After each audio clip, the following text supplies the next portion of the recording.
Today, we have a wonderful guest who has added a thorough and quality entry into the world and universe of video game documentaries with his film Insert Coin. And he's also played a role in some of gaming's greatest franchises. Please welcome to the show, Mr. Joshua Sway. Josh, thanks for being here, my friend. Rob, thanks so much for having me. This is awesome. I'm super stoked to be here.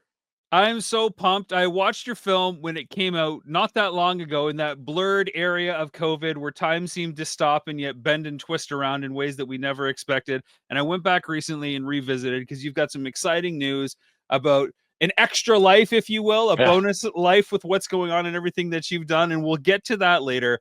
But first, I gotta find out more about you. Your film says a lot about who you are and how you've made it and who you've included in the passion behind it. But I want to know, my friend, what was your earliest gaming memory and how Oh did my that lead to gosh. where you are? Wow. Yeah. I mean, that's the earliest gaming memory. I'm trying to think. There's so many of them and such, but I think really was for so many people of my generation was seeing the very first Pac-Man, and there were probably games earlier in that like Pong and things like that, but for some reason Pac-Man really resonated with me for a couple of reasons. But one of the biggest ones was that it was the first video game that I played that I felt like it was designed by a human being. So being a young kid, I didn't know anything. Nobody knew back then how video games were made or anything like that. So as being a young kid, I just thought like computers made video games. I didn't realize that video games can be designed in the same way like a director makes a film and things like that. But in Pac-Man, I just remember, like, I believe after the second wave there would be like this cartoon intermission, and it kind of blew my mind that there's this little intermission in the middle of a video game. I had never seen that before, and that kind of stuck with me later on, thinking that, okay, this means that a human designed this game, because somewhere in here there's no way a computer would think to itself, oh, we should put in a little funny cartoon just to kind of keep people amused and delighted to keep playing. And so that always stuck with me. And over the years, whenever I talk about video game design with people, I always refer back to that. It's like, hey, this is where it felt, very human. It's funny that you mentioned the humanity, right? It seems to be so often forgot in today's tech Yeah. spec wars and, the best frames per second and Yep. teraflops of processing power or blast processing back in the day, or the FX Sega. chip and all the color Yep. codes that we can do and the Yeah. sprites and how fast my thing is versus yours. But it is really the kind of thing that connects us the most. And I think a lot of us keep coming back to how does this, you know, make me be closer to other gamers out there? Are we Yeah. sharing a kinship with this thing? Is that what you love most about games, the way that Yeah. it brings us together, or is it that we can create this thing and share it with people? Where does your love for gaming come from, and what do you love Yeah. specifically? I think it's both of those. And the other thing that I really think about is just how immersed one can get when they're playing a game. It didn't matter the horsepower, the graphics, or anything like that. In the '80s, when I first started playing video games, the graphics were very primitive, but there was enough there for me to project myself onto them. It's kind of like the Atari box art, right? Like this is the vision of what the game may be like in your head. And then when you play the game, it's nothing like it, but you keep that vision in there. So I think the immersion of games is something that I absolutely really enjoy, because it's just, you're not just passively watching something like a TV show or movie, but you're moving your body to it. You're in control of it, and it's so nice and easy to lose yourself. That's right. You become an agent of change. Like it's Yeah. important that only you, the player, Yep. are here because it's up to you to save the day. You're not going to just watch a hero go on a Yeah. quest or do whatever or save the world from whatever. It's up to you to make a difference. And what a powerful message for children that they're not just relegated Yeah. and pushed aside to kind of watch what's going on in the grown-up world. They're given that agency to Yeah. make a difference. That's one of my favorite things. Did you think as a kid that gaming would be where it is today? Or how Oh, far off did you expect it? Like, should it have been I somewhere else? I think, when I was younger, I never thought, there's no way I would have ever thought games would get to the point where they're at. I remember, when Tron came out in the theaters, seeing that and seeing the graphics in there, thinking video games will never be like that. it will never look that cool, And I was like, God, it would be just amazing, the light cycles, 3D animation, all that stuff. It just seemed so far away during that time. It seemed like like, okay, this is this is a concept artist's dream, but there's no end. But then it happened, and it just shows you that you just never know where the technology is going to lead to. Now we're in a time where we realize that just about anything is possible. But back in the early days, yeah, I would never dream that. And it's still that hunt for that feeling though, right? Like when you see those Tron light cycles, Yeah, it's just not the visual. There's a feeling of motion that's yeah, communicated in an experience. And I think now that we know we can artistically practically create almost anything, yeah, it's how do we project that feeling and yeah, emotion that we see in these other mediums onto people? I think RPGs do a great job of providing this story-driven atmosphere that you get completely lost in, like you would with any book series that's out there. Now yeah. it's all about how do we translate some of those sports experiences as well to have that immersion that you're talking about with light cycles. Right. Let's talk about some of your gaming experiences that you've had a direct hand in, because you've worked on some pretty big franchises: Tony Hawk, Mortal Kombat, and one of my guilty pleasures, NHL Open Ice, two versus two, I think. So good to hear that. It's crazy. Like just before I get into them in in any order, Open Ice is one of those games where um, it didn't do well relative to some of the other successes that Midway has. So that always like I always had a mental burden with that game. I was, oh, it didn't do well. Nobody knows about things like that. And then over the years, I'll get people talking about that game like, oh, I love this game. Like, how come it's not? Yeah, how come it hasn't been re-released on Arcade One Up or things like that?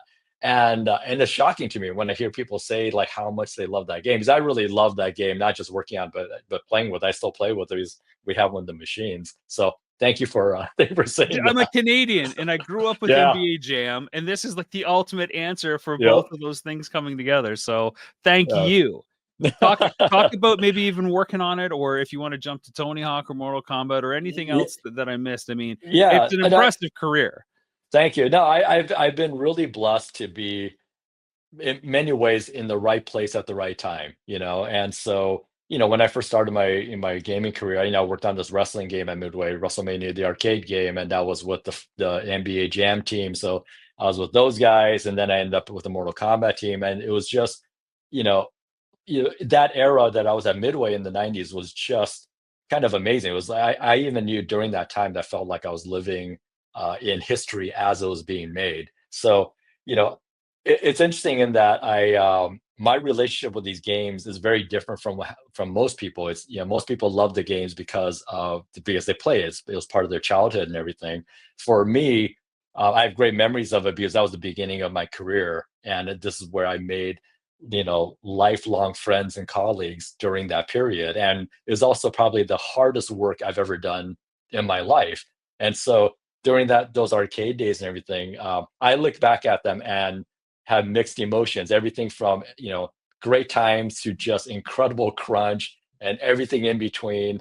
And it was just like I said, I was just fortunate to be there at the time. Tony Hawk, in many ways, was kind of the same thing where I had left Midway and I was working at EA at one point, working on the Fight Night franchise. And when EA Chicago out here closed, I had the opportunity to open up a studio with Activision. They offered up the Tony Hawk franchise to us. And myself growing up in Southern California and being a very mediocre skateboarder, this was like a dream come true to work on a Tony Hawk game.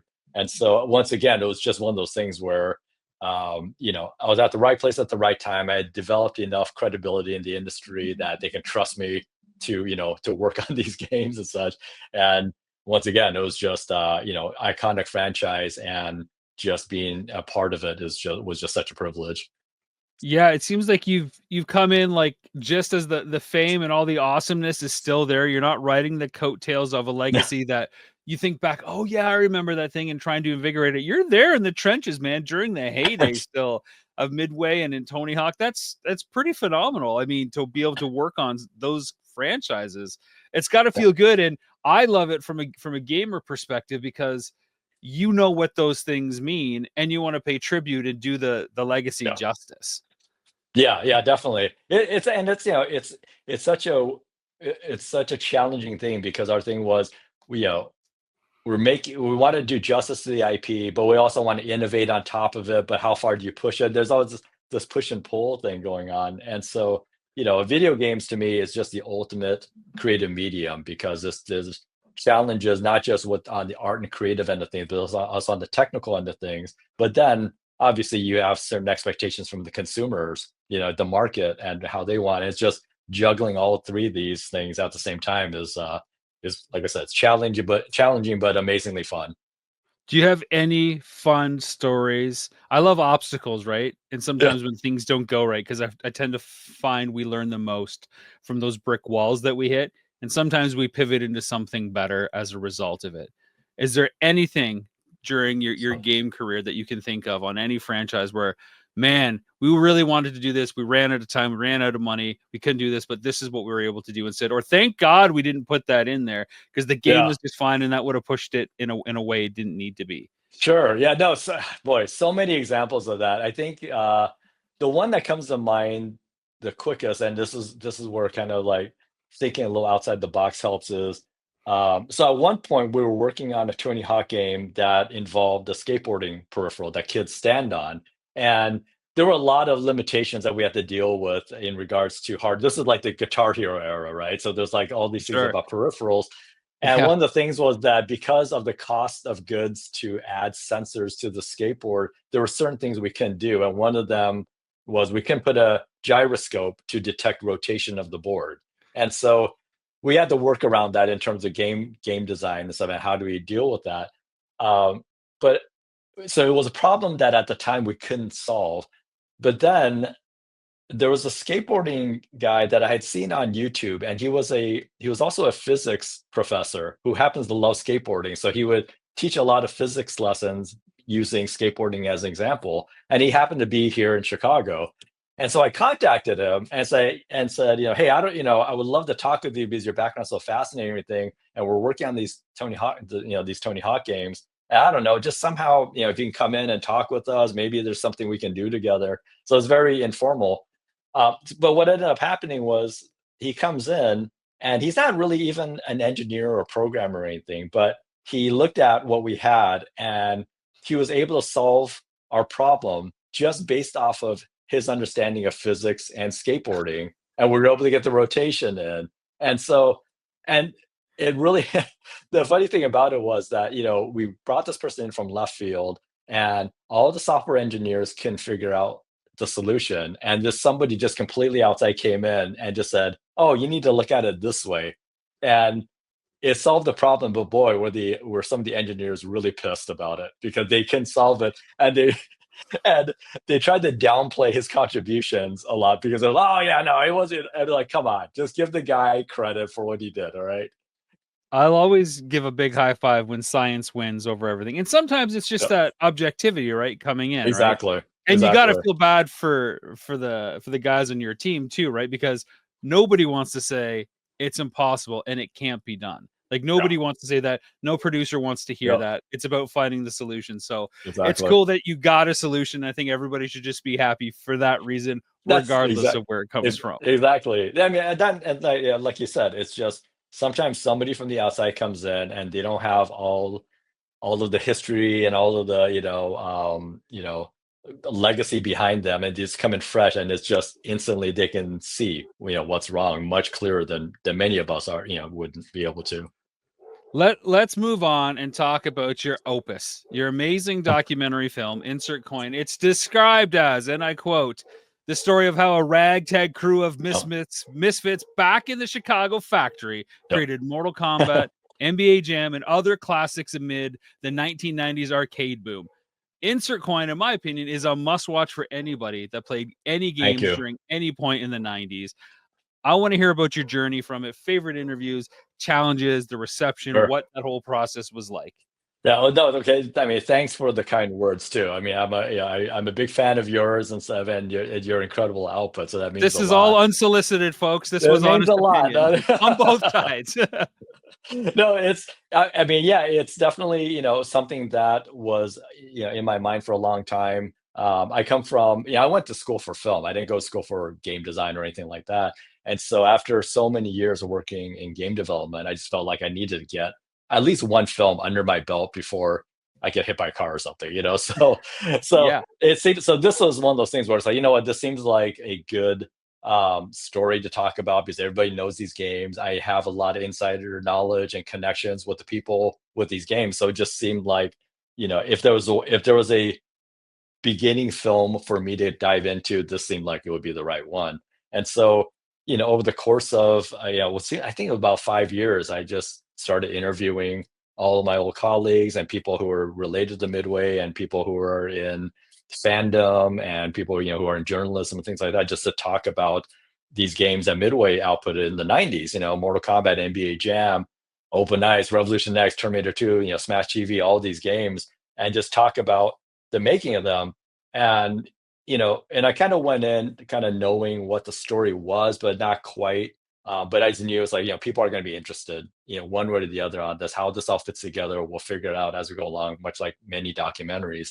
And it took a long time to get it together. I was doing this on the side while I was running a studio and other things. Finally, I took some time off to finish it off and everything. And it has taken a life of its own at this point. It's I'm kind of amazed that, you know, almost 5 years later that it's, you know, it keeps coming up and new things come out of it, and I'm super grateful for it. It's awesome to see so many giants of the gaming industry, and as a documentary filmmaker, you always wanna have the best sources. You worked at Midway, Yeah, it's definitely a foot in the door to get some of yeah, these people on camera, but what was it like to not only sit in the room with guys like Eugene, yeah, Jarvis or Warren Davis, but, like, yeah. to actually start assembling your cut and seeing them essentially all together talking about any of these games in the history and the ebb and flows of Midway?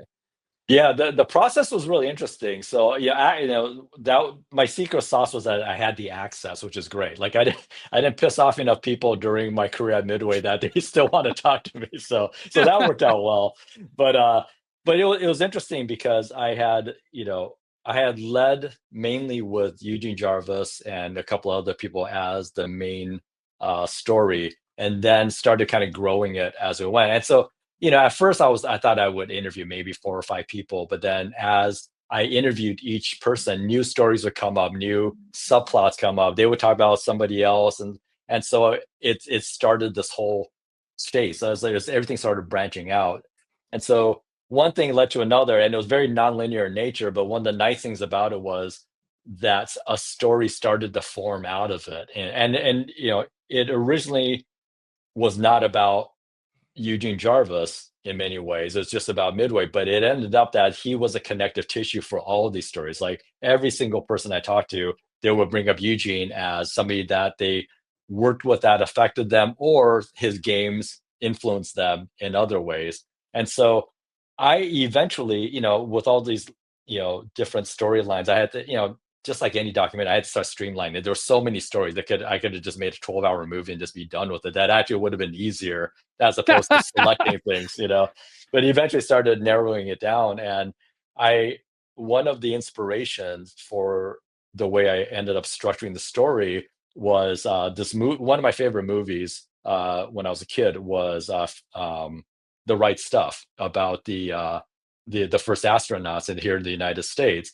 And you know, if you ever see that movie, they're talking about these first astronauts going through the training, but they also talked about the fighter pilots. I'm sorry, the test pilots that that were around before NASA started the space program. And Chuck Yeager was the first person to break the sound barrier. And so the right stuff was about Chuck Yeager and how he influenced the astronauts. But Chuck Yeager never went to space. You know, he just did this work. He was the early pioneer that influenced everybody, and that's how the space program came together.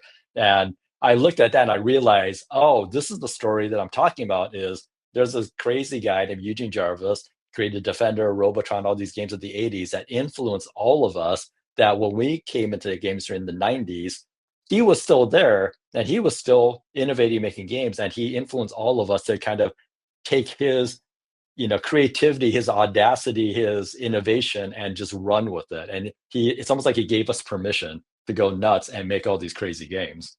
That's awesome.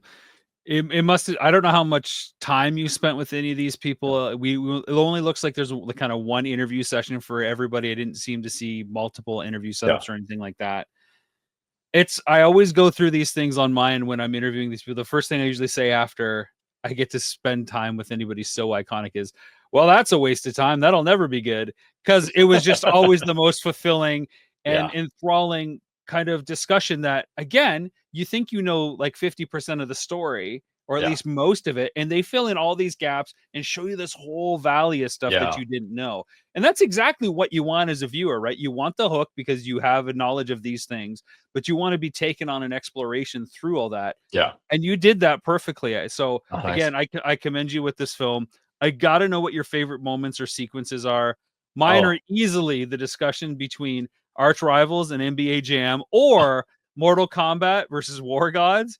Just yeah. like the back and forth that you just put out there and let the viewer kind of decide without, inserting any right or wrong Yeah. opinion. It's just these big personalities on how Yep. they treated things and what that time was like. But what was your Yeah. favorite moment or sequence? Like, what turned Oh, out the best for you? boy, that there's so many of them. I did really want to put two different perspectives in and be kind of non-judgmental about and let people kind of, project their own thoughts into it. So because of that, I think the interviews with the former CEO, Neil Nicastro, those are my favorite interviews because he was so controversial in his views, but that was his truth. Like he said things that were like, wow, like you really don't care what people think about you. And I had to admire him for that. He was just like, hey, these are my thoughts. Very, Yeah. these are, his whole thing about having teams compete against each other, backstab each other. He feels that people who help each other out are just communists, and it's all about dog eat dog. And that's the way the studio was like. I mean, it was kind of insane because everybody competed against each other. There's very little collaboration. And if there was collaboration, it was kind of forced upon them and such. So it was a bunch of independent nations kind of fighting against each other. And so for Neil to on camera just be completely unapologetic about it, I just remember when I was interviewing him, in my head, I'm thinking, this is going to make the movie because you just need somebody that's just like, I don't give a shit. I don't I don't care, what this caused. We were successful because I set this up. And whether that's true or not, it almost doesn't matter because for him that was his truth. And so I kind of left that in there, and I didn't want to put in somebody rebutting him or things like that. There's enough other evidence in the film to say that no, this might not have been the best approach to things, but I don't want to be so on the nose about it. And it's interesting because I'll have people who watch the film, and depending on their own background, they would either say that guy is a real jerk, or this guy is the hero of this company. This guy is what made the company. And it is really fascinating to see how people interpret that. And there's no middle ground with that. Like, you're either, Yeah. on the side or you're not. And I think that's great, right? When you have a character like that, and I'm not trying to uh denigrate who he is as a person, Yeah. but when they're on screen like that, they're such a character. You get pulled into them. You Yeah. want to hear them, whether you agree with them or not. Just give them more airtime. So Exactly. that's great. And I'm sorry to hear that once the film was done and was released, it didn't play anywhere except for a little thing called South by Southwest. I'm so sorry that you had such a horrible unfurling of this masterpiece. What was that like when you first heard the news that it was going to play South by Southwest? It was it was kind of mind blowing. And I've talked to other filmmakers about this, and they're actually kind of in shock when I say this. Is that I for one thing, I just never thought of this as a film festival film. This was literally just, hey, I just want to get a film under my belt. Yeah, I just wanted to do this fun project and such, And I didn't, it just seemed like too much of a reach for any film festival. So I didn't do any of that at all. But then somebody said, yeah, hey, you should look at South by Southwest because this is a film festival. This is a festival that's very different. It has technology, has film, music, has everything in here, and the subject of your documentary kind of fits that, especially the gaming part of it, obviously. Yeah. So I kind of just, it's like, you know what, fine. I kind of did it as a lark, to be honest with you. So I'll just submit it in, and just and then it got accepted. And here's the I don't I haven't I'm not sure if I've ever told anybody this, but the irony is that it got accepted in 2019, and I wasn't done with the film yet, and I didn't know how film festivals work, but I was kind of shocked by it. And I ended up getting really nervous about showing. So I actually talked to the festival people and said, "Hey, you know what? I'm not done with the film. I don't even know what legal rights I have to some of this yet because I haven't gone through all of that process." So I kind of I kind of like turned them down. I said, I don't know if I'm ready for this. I can't do this. So they were very understanding about it, but it was just like afterwards I thought, oh my God, what did I do? Like, why didn't I just do that? But because I was so inexperienced in all this. So then I took a year and then I resubmitted in 2020 and they accepted it again. So it was kind of like it was kind of weird because it's I was so scared the first time around, then I thought I had lost the opportunity and then it came back to came back to me. You are a lucky man to shoot the horse of opportunity and have it Yeah, get up yeah. again and walk with you. That is Yeah, fantastic. yeah. Yeah. No, so it's so that was so and that was a real lesson for me because I didn't know how film festivals work. This was my first time, This is my first Well, poor rodeo. you, your first film got into South by Southwest. No, For you. I'm counting my blessings. Trust me, I do not take it for granted at all. But really, even more shocking thing was that once that happened, then like all these other film festivals like fell into Of place and course. stuff. And so that it was amazing. But yeah, you of all people, like it's like you know the whole film festival, circuit and things and Well, such. don't we're not here to talk about me. We're here to talk about you. That's what matters. I just love that your first film got into South by Southwest, and I didn't know that you said no to them because you weren't ready to share it with them. And then maybe if you're ready next year, you'll give them another call. That's amazing. Yeah, I no, love that. no, that was a real blessing that I got a second round on that. What I truly love though is where things are at now because sometimes you make a film, you put it out there, it's done, you move on with your life. Like you said, this was a bit of a Yeah. side hustle for you. You had to find time to finish it and make it truly what you wanted to be. There was no rush because it wasn't your full-time thing, but you wanted it to be good and you made the time Yeah. set aside where it is. Some people try to do a sequel. It's very hard in the documentary world to do a Yeah. sequel. Trust me, I know. But you have found this whole new avenue to give Yeah. insert coin a new life, and it's, I think, the coolest thing ever, and it's the thing that makes the most sense, especially with documentaries that are so archival driven and so Yeah. visual in terms of video games and video game history. What have you done that has basically given me a whole new idea to steal going forward? Oh yeah, absolutely. The no, so I've been very fortunate that there were some people in the museum space out here in Chicago who loved the film and approached me about turning it into a museum exhibit. And it it just didn't occur to me that something like that can actually happen. And it came so out of left field that it was an instant yes, only because I had never thought about it, and I didn't even know what it would entail. But it just seemed like well, how often is this going to happen? So why would I say no to it? And my big thing to them was, it's a yes, but you need to tell me how much work do you need out of me because I don't know anything about museum exhibits. But obviously I know all the information, and and I've done experiential design before. But and they assured me, no, no, we here's some examples of exhibits we've done before. Here's the work that we would do. Here's the only thing we require from you is just approvals, making sure things make sense and things like. But they would source everything together, and obviously everything would go by me for me to look at to make sure there wasn't something, horrendously offensive or something like that. Um, so, yeah, so they approached me on it, and it was about from beginning to end. I think it was like almost an 8-month process, and it was just one of those things where it starts really slow, and then at the end it just skyrocket. And the whole time I was thinking to myself, "Is this going to get done?" Because they had to source all the machines and all the stuff, but yeah, these people they know what they're doing.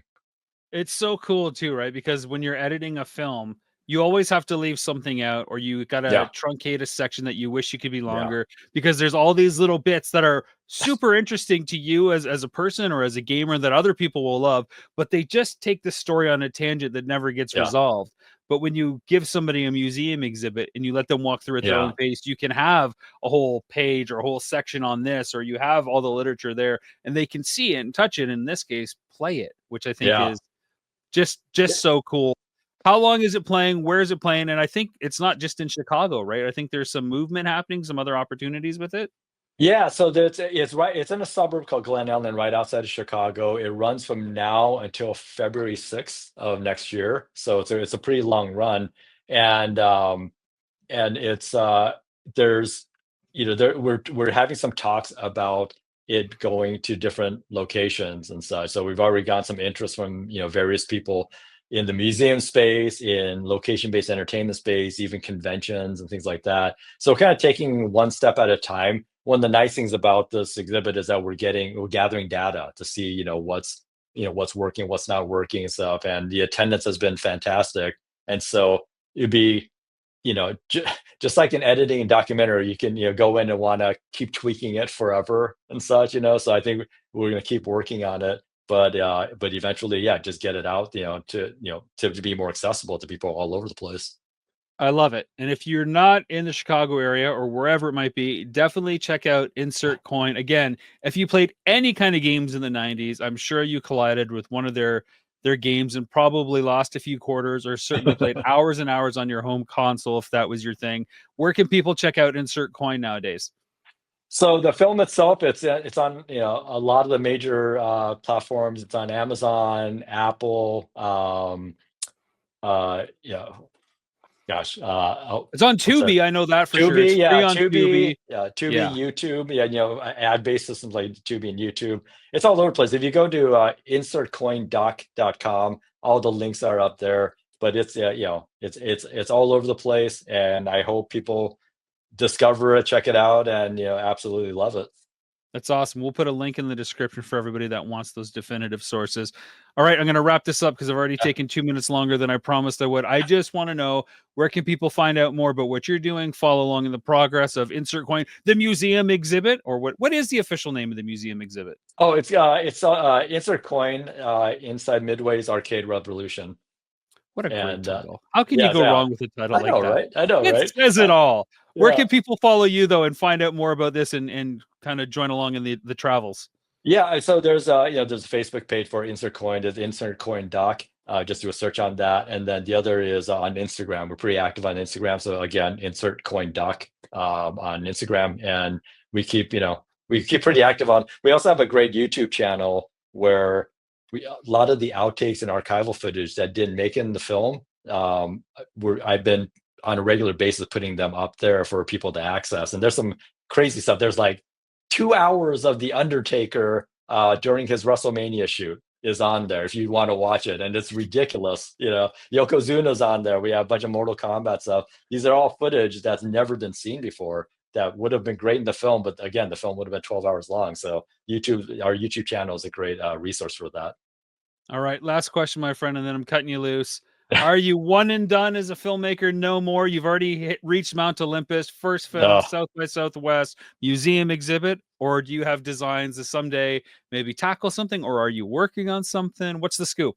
Yeah, so I'm in early stages on the next film, but I don't want to say got so burnt out on the first one, but it was just the first film, now with the arcade exhibit and such, it was just, I can get out of that, out of out of my head out of that film. So I ended up taking a break and said, but now slowly getting back to it.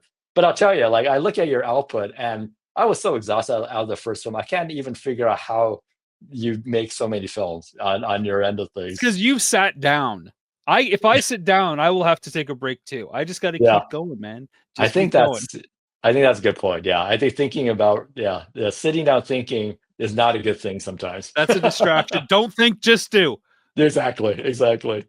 All right. Well, thanks for your time, my friend. Everybody else, again, check the show description. You'll get all your links and watch Insert Coin, and then go see it in person and touch a piece of history. Not you probably got some stuff you can touch. Don't touch the Of stuff you course. shouldn't touch. Touch the stuff you should touch, and have a great time. Thank you.